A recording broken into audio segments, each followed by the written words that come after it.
جب آپ کہیں گے علیکم بسنتی و سنت الخلفاء، تو غیر مقلد آپ کے سامنے بعض ایسے اجتہادات پیش فرمائیں گے کہ خلیفہ راشد کا اجتہاد اور ہوگا اور دوسرے صحابی کا اجتہاد اور ہوگا، اور ہم خلیفہ راشد کے اجتہاد پہ عمل نہیں کرتے بلکہ دوسرے صحابی کے اجتہاد پر عمل کرتے ہیں۔ تو غیر مقلد کہتے ہیں اب وہ مسئلہ تم خلیفہ راشد کا لو نا، اب خلیفہ راشد تو چھوڑ کر وہ مسئلہ تم نے صحابی کے کیوں لے لیا ہے؟ اب ایک مسئلے پر ایک رائے حضرت عمر کی ہے اور ایک رائے عبداللہ بن عمر کی ہے رضی اللہ عنہما۔ یہ بہت ساری مثالیں آپ دیکھیں گے۔ اب آپ ترجیح عبداللہ بن عمر کی رائے کو دیں، عمر کی رائے کو نہیں دیں گے۔ ہم سفر پہ جاتے ہیں تو جب آدمی اپنے سسرال میں جائے، یعنی بیوی آدمی کی وہاں رہتی ہے جہاں سسرال ہے، یا بیوی پاس رہتی سسرال جائے، اب وہاں مسافر رہتا ہے یہ مقیم۔ حضرت عثمان رضی اللہ تعالیٰ عنہ جب مکہ جاتے تو نماز پوری پڑھتے تھے، کیوں؟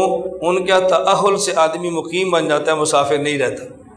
اب دیکھو خلیفہ راشد فرما رہے کہ میں مقیم ہوں، میرا سسرال ہے، اور ہم سسرال میں مسافر ہوتے ہیں، مقیم نہیں ہوتے۔ وہ کہتے ہیں اب تو مانو نا خلیفہ راشد کی بات، اب کیوں نہیں مانتے؟ سوال سمجھ آ گیا؟ جواب سمجھیں۔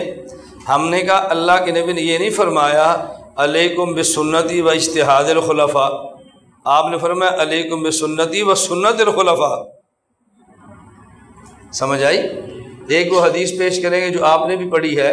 حضرت عمر رضی اللہ تعالیٰ عنہ نے ایک مرتبہ فرمایا کہ میں قانون بنانے لگا ہوں کہ آپ نے عورت کو حق مہر کتنا دینا ہے۔ ہم چاہتے ہیں کہ حق مہر کی مقدار متعین کر دیں تاکہ نکاح میں الجھن نہ ہو۔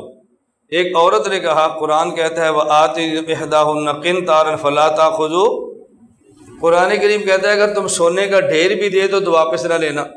تو عمر قرآن سونے کا ڈھیر مہر میں دینے کی اجازت دیتا ہے۔ عمر آپ کون ہوتے ہیں حق مہر کو متعین کرنے والے اور محدود کرنے والے؟ حضرت عمر نے کیا فرمایا تھا؟ عمر سے تو یہ عورت بھی زیادہ دین کو سمجھتی ہے، آج یہ عورت نہ ہوتی تو عمر تو ہلاک ہو جاتا۔ تو وہ کہتے ہیں ایک عورت بھی عمر کے فیصلے کو نہیں مان رہی اور آپ پوری امت کو مجبور کرتے ہیں عمر کے فیصلے کو مانیں۔ اس پر پھر ہم الجھن کے شکار ہوتے ہیں۔ میں ایک بات بارہا آپ کی خدمت میں عرض کرتا ہوں کہ دورہ تحقیق المسائل کے مقاصد میں سے میرے ہاں سب سے بڑا مقصد یہ ہے کہ ہماری اپنی ذہن سازی ہو جائے اور ہمارے دماغ کھل جائیں، ایک مسئلے پہ سارے دلائل نہ ہوں، ہمارا کنفیوژن دور ہو جائے، ہم اپنا ذہن بالکل کھل جائے، پھر انشاءاللہ آپ الجھن کبھی نہیں ہوگی۔ اب دیکھیں نا، ایک اصول آپ کو سمجھ آ گیا۔ اب جتنے بھی ایسے فیصلے آئیں گے آپ کے لیے جواب دینا بہت آسان ہوگا۔ رسول اللہ صلی اللہ علیہ وسلم فرمایا علیکم بسنتی و سنت الخلفاء۔ ایک ہے خلیفہ راشد کا اجتہاد جس پر صحابہ کرام کا عمل نہیں، وہ اس کا شخصی اجتہاد ہے، اور ایک ہے خلیفہ راشد کا وہ فیصلہ جس پر صحابہ کی مہر لگی ہے اور صحابہ کرام نے مانا ہے اور آگے وہ چل پڑا ہے۔ یہ خلیفہ راشد کی سنت ہے۔